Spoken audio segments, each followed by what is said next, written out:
Hello, आज आपण एक प्रश्न डिस्कस करणार आहोत जे की तुम्हाला राज्यसेवा मुख्य परीक्षा GS1 साठी खूप उपयुक्त ठरणार आहे. राईट. तर हा जो प्रश्न आपण घेतलेला आहे बघा, भारतातील वन्यजीव संवर्धन आणि व्यवस्थापनाच्या समस्यांवर चर्चा करा. तर हा प्रश्न घेण्यामागचं कारण म्हणजेच काय की सध्या आपण करंट अफेअर्समध्ये किंवा एक घटना ऐकत आहोत, ते म्हणजेच की पुण्यामध्ये भरवस्तीमध्ये बिबट्या शिरलेल्या आहेत. राईट. तसंच आपण भारतामध्ये पण ऐकत असतो इतर ठिकाणी, जसं केरळमध्ये रानटी हत्ती जो आहे तो शेतामध्ये किंवा गावात शिरतो आणि नासधूम करतो. तर याच्यावर आधारित हा प्रश्न आज आपण फ्रेम केला आहे, जे की आपल्याला आपण म्हणतो ना परीक्षेमध्ये विचारलं जाणे हे अपेक्षित आहे. राईट. तर बघूयात, भारतातील वन्यजीव संवर्धन आणि व्यवस्थापनाच्या समस्यांवर चर्चा करा. आता जेव्हा असा प्रश्न विचारला जाते गाईस, तर पहिले तर आपल्याला वन्यजीव संवर्धन म्हणजेच काय, तर इंट्रोडक्शन मध्ये जे आपला प्रश्न आहे याचा जो सुरुवात असेल, राईट, इंट्रोडक्शन असेल, तर याच्यात आपल्याला वन्यजीव संवर्धन काय आहे ते लिहिणं अपेक्षित आहे. राईट. तर आता आपण पहिले लिहूयात, what is wildlife conservation. Right. वन्यजीव संवर्धन म्हणजेच काय. राईट. तर वन्यजीव संवर्धनामध्ये काय असतं ना की आपल्याला वन्यजीव संवर्धन म्हटलं तर आपल्याला सिंह, बिबट, वाघ हेच लक्षात येतात, रानटी प्राणी हेच लक्षात येतात. पण वन्यजीव संवर्धनामध्ये लिहा, आता हे लिहून घ्या तुम्ही वाटलेस, संवर्धनामध्ये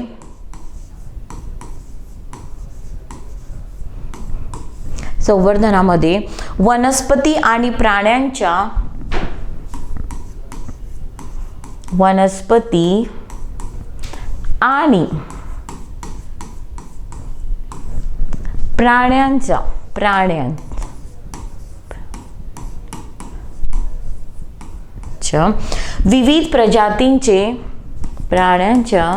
विविध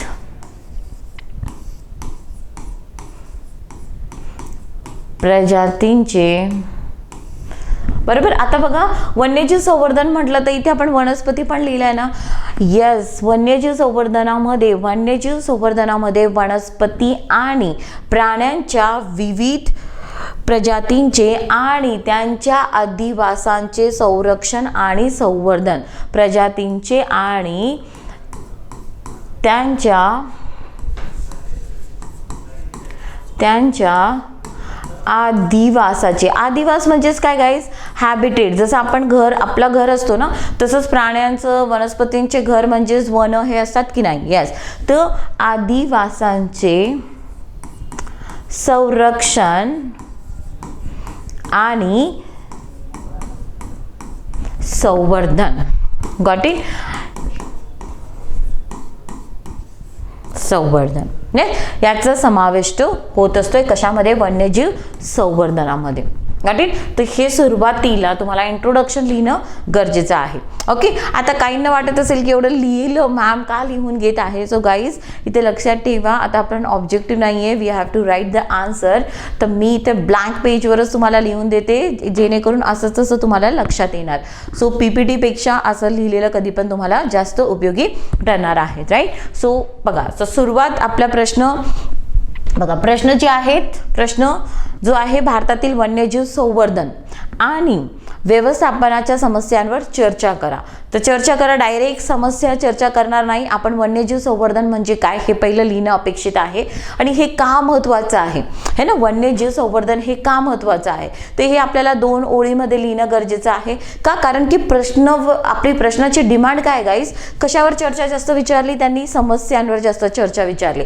त्याच्यामुळे आपण आता वन्यजीव संवर्धनाचे महत्त्व हे आपण जास्त सांगणार नाही, 2 ओळींमध्ये सांगणार आहे. तर आपण आता पुढच्या स्लाइडला आपण पाहणार आहोत ना की हे वन्यजीव जे आहेत यांचं संवर्धन का महत्त्वाचं आहे है ना, का महत्त्वाचं आहे. तो इथे मी आता तुमच्याशी पॉईंट फॉर्ममध्ये डिस्कस करते. तर हे का महत्त्वाचं आहे, बिकॉज बघा, जेव्हा वन्यजीवांचं संवर्धन होणार म्हणजे जैवविविधता काय होणार, समृद्ध होणार है ना. आता मी तुम्हाला समजून पण देते, जैवविविधता ही काय होणार, मग समृद्ध होणार. Got it. येस. जैवविविधता समृद्ध झाली म्हणजेच पर्यावरणीय संतुलन स्थापित होणार.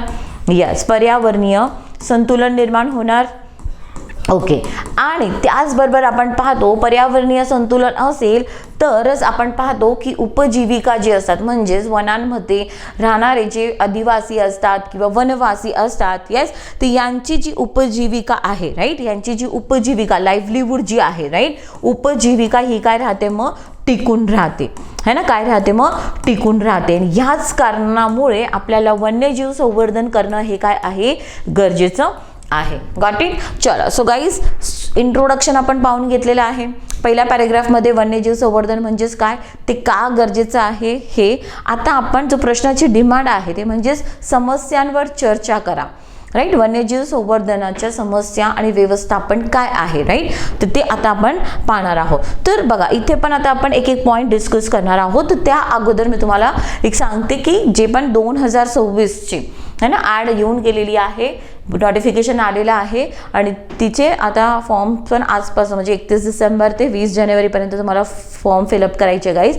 तर 31 मेच्या जी राज्यसेवा पूर्व परीक्षा जी आहेत याच्यासाठी विदर्भ IAS अकॅडमी हे एक कोर्स लॉन्च करत आहे, दॅट इज सिंहावलोकन. Got it. ही बॅच 14 जानेवारीपासून सुरुवात होत आहे. पूर्व परीक्षेसाठी आहे ही. तर ही पूर्ण टीम आहे बघा, पूर्ण चांगली म्हणतात ना अनुभवी टीम आहे जे तुमचं पूर्ण पूर्व परीक्षेचा अभ्यासक्रम कंप्लीट करणार आहे राईट. तर ही 14 जानेवारीला ही बॅच सुरुवात होणार आहे. तर ज्यांना पण हा कोर्स घ्यायचा असेल तर तुम्ही ॲपवर जाऊन हा कोर्स परचेस करू शकतात. ओके चलो. सो आता आपण पुढच्या पॉईंटकडे जाऊयात. ठीक आहे, ते म्हणजेच की सी आपल्याला प्रश्न काय विचारलं होतं, समस्या वन्यजीव संवर्धन आणि व्यवस्थापनामध्ये येणाऱ्या समस्या राईट. तर ते आता आपण पाहूयात. चलो समस्या है ना, काय समस्या आहे. ओके सो हे बघा, पहिलं तर संवर्धनामध्ये समस्या का निर्माण होते गाईज, बिकॉज जे पण काय वन्यजीवांचे जे अधिवास आहे, अधिवास म्हणजेच हॅबिटेट, त्यांचं घर, एक सिंपल भाषेमध्ये अधिवास हे काय होत चाललं आहे नष्ट, आणि त्यांचं अजून काय होत चाललं आहे अधिवासाचे विखंडन है ना. विखंडन म्हणजेच फ्रॅगमेंट होत आहे. का होत आहे वन्यजीवांचे अधिवास हे नष्ट आणि यांचं विखंडन का होत आहे, कारण आपण पाहतो की लोकसंख्या वाढत आहे, जलद शहरीकरण होत आहे, कृषीचा विस्तार होत आहे, तसंच औद्योगिकरण वाढत आहे.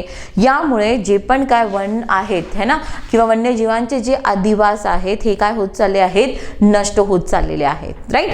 तसंच आपण पाहतो की बघा हे नष्ट का कारणाने होत आहे हे समजतंय तुम्हाला राईट. का, कारण की आता बघा लोकसंख्या वाढत आहे, गॉट इट, शहरीकरण वाढत आहे, त्यामुळे काय होतं आजूबाजूचे जे वनं असतात शहराच्या भोवती असलेले वनं जे असतात हे कापली जातात, जंगलतोड केली जाते आणि मग तिथे शहराचा विस्तार होतो. आता ती जी जंगलतोड झालेली असते गाईज, जे जंगलामध्ये राहणारे जे प्राणी होते हे काय झाले, यांचा अधिवास नष्ट झाला ना येस, आणि मग हे प्राणी काय होतात शहरी भागामध्ये शिरतात, शेतामध्ये शिरतात आणि मग काय करतात ते नुकसान किंवा नासधूम करत असतात राईट. तसंच आपण पाहतो की जे पण अधिवास आहेत यांचं विखंडन होणे, फ्रॅगमेंटेशन होणं. फ्रॅगमेंटेशन म्हणजेच काय की समजा हा एक वन आहे राईट, हे एक वन आहे राईट. या वनातनं एखादा काय म्हणतात त्याला मार्ग गेला, एखादा हायवे गेला, जसं आपण म्हणतो ना की मुंबई दिल्ली एक्सप्रेसवे है ना, मुंबई दिल्ली एक्सप्रेसवे ज्याला आपण इंडस्ट्रियल कॉरिडॉर पण म्हणतो बरोबर. तर यातनं एक मार्ग जातो, हा मार्ग गेलेला या वनामधनं, तर या एका हे वनामधनं हा मार्ग घेत जातो. तर याच्यामुळे पण काय होत आहे की किंवा असे अनेक की वनांमधनं मार्ग हायवेज तयार होतात किंवा विकास कार्य केलं जाते. त्यामुळे काय होतं ना की हा जो वन आहे या वनाचे 2 भाग झाले, हा एक झाला, हा एक वनाचा हे एक भाग झाला.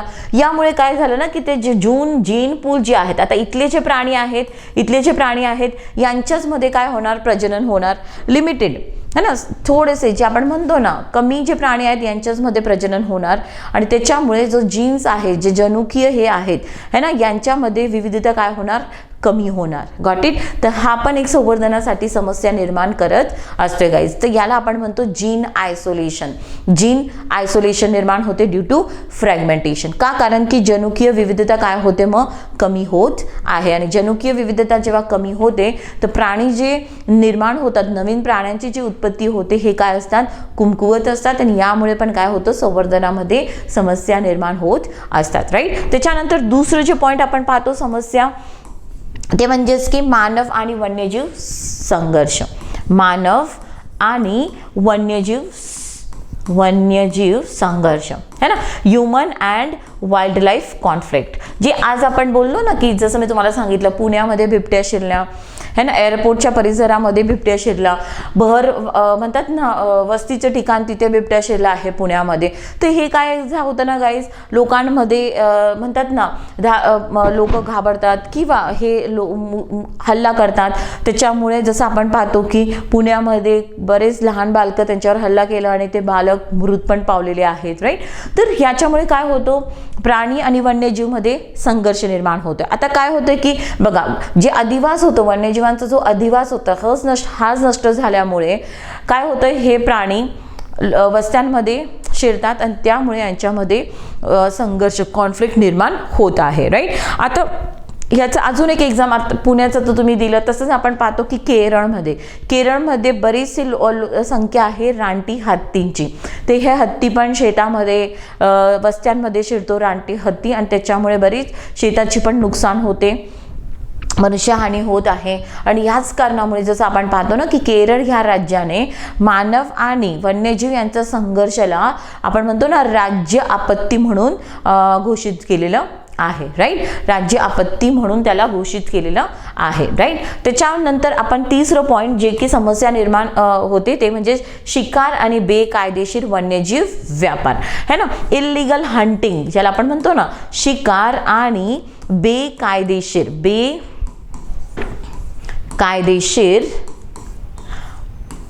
ज्याला आपण काय म्हणतो, वन्यजीव व्यापार. Got it. हे शिकार आणि बेकायदेशीर, जसं आपण पाहतो ना की बेकायदेशीर वन्यजीवांचा व्यापार किंवा त्यांच्या अवयवांचा व्यापार केला जातो, कारण बरेचसे वन्यजीव असतात त्यांचे जे अवयव असतात ना यांच्यामध्ये औषधीय गुणधर्म असतात, त्याच्यामुळे किंवा वन्यजीवांचे जे काय अवयव असतात जसं हत्तीचं हस्तिदंत हे बरेच शोभेचे वस्तू है ना, आपण म्हणतो ना शोपीस बनवण्यासाठी याचा वापर केला जातो, यांना औषधी गुणधर्म असतो आहे, राईट. याच्यामुळे यांचं काय होतं आहे, मग बेकायदेशीर व्यापार होत असतो, त्याच्यामुळे यांची शिकार पण केली जात असते. असंच वनस्पतीच्या बाबतीत पण घडत असते गाईज. बरेचसे काही ऑर्किड्स या कुलातील ज्या वनस्पती आहेत, ऑर्किड्स हे बऱ्याच शोभेच्या वनस्पती आहेत, ते यांची बरीच आपण म्हणतो ना बेकायदेशीर व्यापार घडून आला. यामुळे आपण कधी भारतात पाहिलं तर हे एक धोक्यात असलेली प्रजाती झालेली आहे. Got it. सो हे आपण पाहतो शिकार आणि बेकायदेशीर वन्यजीव व्यापार. जसे एक एक्झाम्पल, सिंह जे असतात, सिंहाचे जे नख आहेत, सिंहाचे काही अवयव आहेत, यांना चीनमध्ये पारंपरिक औषधामध्ये वापरलं जाते आणि या कारणामुळे सिंहाची बेकायदेशीर व्यापार केला जातो.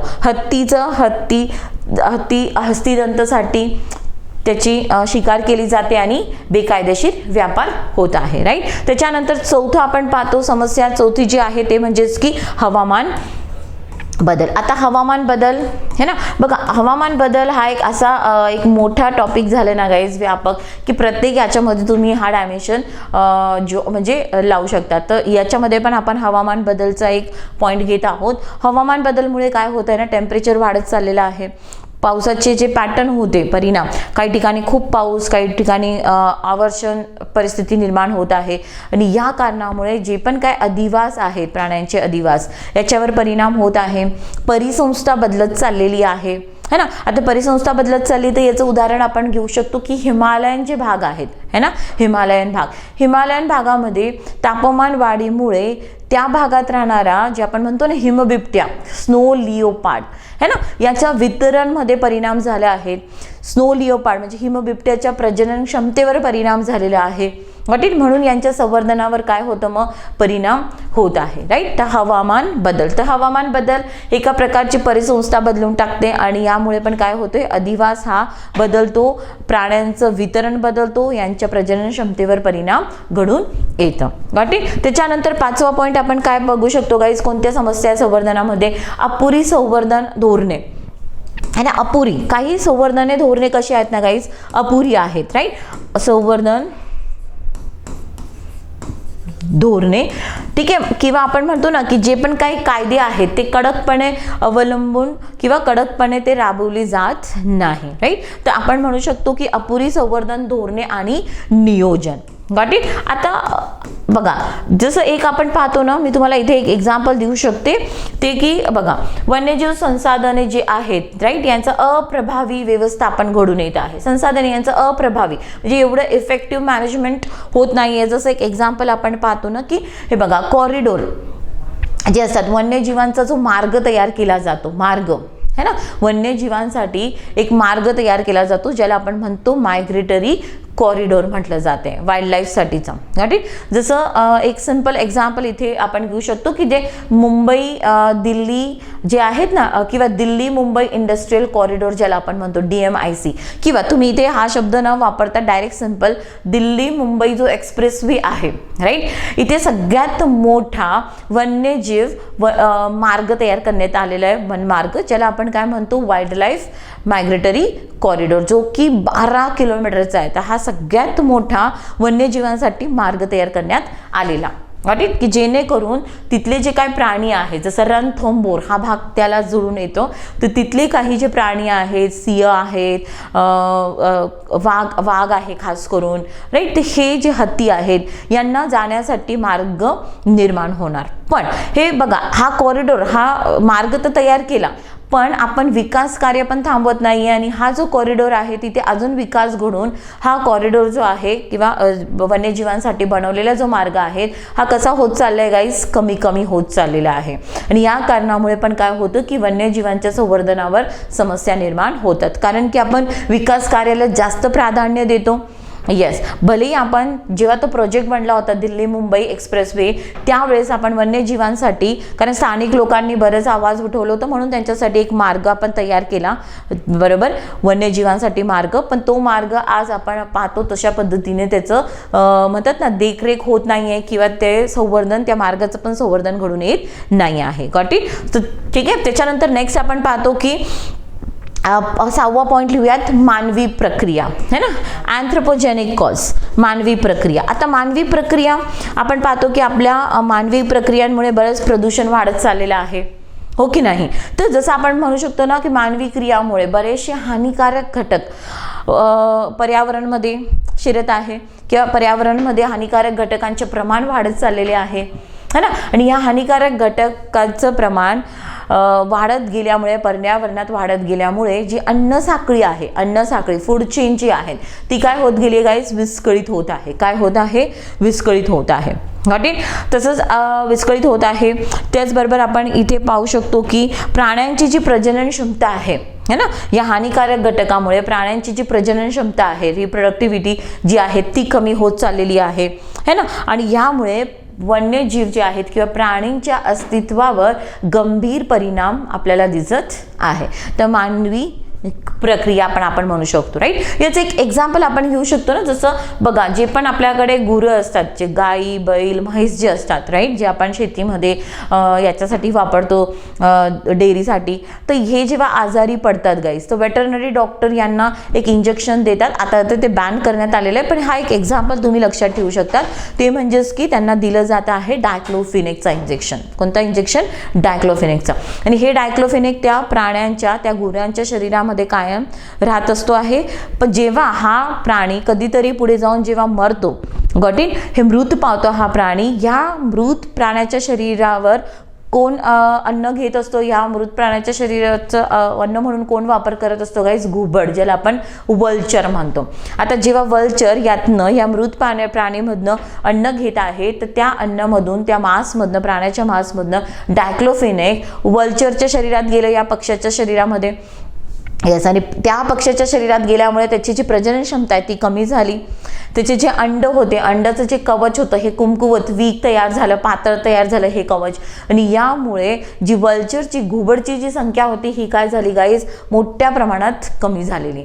आणि वल्चर हा आपण कधी अन्न साखळी कधी पाहिली तर हा मोठ्या स्थानावर आपल्याला पाहायला मिळतो, वरती कीस्टोन स्पेसेसमध्ये आपण पाहतो त्याला. आणि यामुळे पण काय झाले, मग फूड चेंजेस झाली होती, जी अन्न साखळी ही विस्कळीत झालेली तर अशा प्रकारे मानवी क्रिया आपण पाहतो की कशा पद्धतीने ती परिणाम करत असते. तर हा एक उदाहरण मी तुम्हाला दिला. ते उदाहरण तुम्ही शब्दाची मर्यादा असेल तर तुम्ही हे उदाहरण बाणच्या स्वरूपात देऊ शकता. वल्चर, डायक्लोफेनेक इंजेक्शन, असं अंडचा जो कवच आहे तो कुमकुवत आणि त्यामुळे यांची संख्या कमी आणि अन्न साखळी ही काय झाली मग विस्कळीत झाली आणि यामुळे तो पक्षी जो होता तो है ना याच्या अस्तित्वावर गंभीर परिणाम झाला ना. हां, मग नंतर आपण काय केलं त्याच्यावर बॅन केलं, डायक्लोफेनेक बॅन केलं आणि मग हळूहळू त्याचं संवर्धनाची प्रक्रिया करण्यात आली आणि आता त्यांची संख्या वाढलेली आहे. Got it. सो गाईज ही मानवी प्रक्रियामध्ये तुम्ही तो उदाहरण देऊ शकतात. तर ह्या सगळे जे आपण समस्या लिहिलेल्या आहेत हे तुम्हाला एकूण एक लिहायचं आहे, त्याच्याबरोबर उदाहरणं द्यायची आहेत. तर बघा आपला जो प्रश्न होता त्याच्यामध्ये आपण काय काय पाहिलं, वन्यजीव संवर्धन काय आहे इंट्रोडक्शनमध्ये, ते का गरजेचं आहे आणि त्या समस्या आपण पाहिलेल्या आहेत. आता तुम्ही कन्क्लुजन, तर कन्क्लुजन घेण्याच्या अगोदर मी तुम्हाला एवढं सांगणार आहे की अजून एक जी बॅच आहे राईट, ती म्हणजेच की 10 पॉइंटर बॅच. ठीक आहे. तर यामध्ये 4 सामान्य अध्ययनाचे पेपर व निबंध लेखन याची परिपूर्ण तयारी करण्यात येते. तर जे आत्ता राज्यसेवा 25ची मेन्स देत आहे त्यांच्यासाठी ही बॅच खूप इम्पॉर्टंट आहे. Got it. तर हे खूप इम्पॉर्टंट, प्रत्येक बघा विषयाच्या प्रत्येक टॉपिक आणि सब टॉपिकवर 10 पॉईंट नोट्स आणि शिकवणी अशा पद्धतीने हे सर बॅच घेणार आहेत. जे आत्ता एक्झाम देणार आहे त्यांच्यासाठी ही खूप उपयुक्त ठरेल. त्याचबरोबर मी तुम्हाला सांगणार आहे की जॉग्राफी ऑप्शनलची जी बॅच आहे ती पण विदर्भ IAS अकॅडमीच्या प्लॅटफॉर्मवर आहे. तर तुम्ही ती बॅच पण बघू शकता ज्यांचं पण भूगोल हा वैकल्पिक विषय असेल त्यांनी. Got it. चलो गाईस, तर आता आपण त्याचं इंट्रोडक्शन बघा, इंट्रोडक्शन झालं, समस्याबद्दल आपण लिहिलंय. आता आपण शेवट काय पाहणार आहोत, कन्क्लुजन. काय पाहणार आहोत, कन्क्लुजन है ना. कन्क्लुजन शेवट, उत्तराचा शेवट पण आपल्याला करायचं असतं ना, व्यवस्थित करायचं असतं ते पण. तर या बघा हे जे पण आपण आव्हाने बघितले, चॅलेंजेस बघितले, समस्या बघितल्या, यांना तोंड देण्यासाठी है ना, हे कमी करण्यासाठी आपल्याला समुदाय जे आहेत, कम्युनिटी जे आहेत यांचं पार्टिसिपेशन घेणं गरजेचं आहे. तर समुदायांचा सहभाग महत्त्वाचा आहे, जनजागृती महत्त्वाची आहे, कायद्याची कडक अंमलबजावणी करणं गरजेचं आहे, हो की नाही, धोरणात्मक सुधारणा करणं गरजेचं आहे है ना. तर याद्वारे आपण काय करू शकतो ना, वन्य जीवांचे संरक्षण करणं आपल्याला काय होईल, शक्य होईल. आणि हे शक्य होईल, सी गाईज, एंड तुम्ही एकदम पॉझिटिव्ह नोटमध्ये लिहू शकता. ते म्हणजेच की वन्यजीवांचे संरक्षण म्हणजेच मानवाच्या भविष्यातील सुरक्षितता होय है ना. वन्यजीवांचे संरक्षण हे मानवाच्या सुरक्षतेसाठी पण काय आहे, महत्त्वपूर्ण आहे राईट. तर याच्यासाठी आपल्याला हे सगळ्या आव्हानांना तोंड देण्यासाठी लोकसहभाग महत्त्वाचा आहे, जनजागृती महत्त्वाची आहे, धोरणांची आणि कायद्यांची कडक अंमलबजावणी महत्त्वाची आहे आणि त्याच वेळेस हे संवर्धन काय होणार मग, शक्य होणार आहे. Got it. सो इथे आपला हा जो प्रश्न मी तुम्हाला आज घेतला होता तो करंटला अनुसरून हा प्रश्न मी घेतलेला खरं तर. ठीक आहे. सो बघा आता आपण परत प्रश्नाकडे येऊयात. भारतातील वन्यजीव संवर्धन आणि व्यवस्थापनाच्या समस्यांवर चर्चा करा. Got it.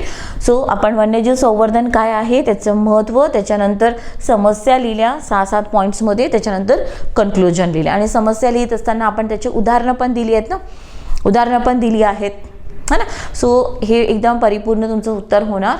ठीक आहे. तर असेच उपक्रम कधी कधी असेच प्रश्न घेऊन तुमच्याशी तुम्हाला आवडेल की डिस्कशन करा मॅम, तर तुम्ही नक्की कमेंटमध्ये कळवा. तर आपण असे नवीन नवीन प्रश्न घेऊन नक्कीच पुढे डिस्कशन करत राहूयात. तर भेटूयात नेक्स्ट सेशनमध्ये. थँक्यू.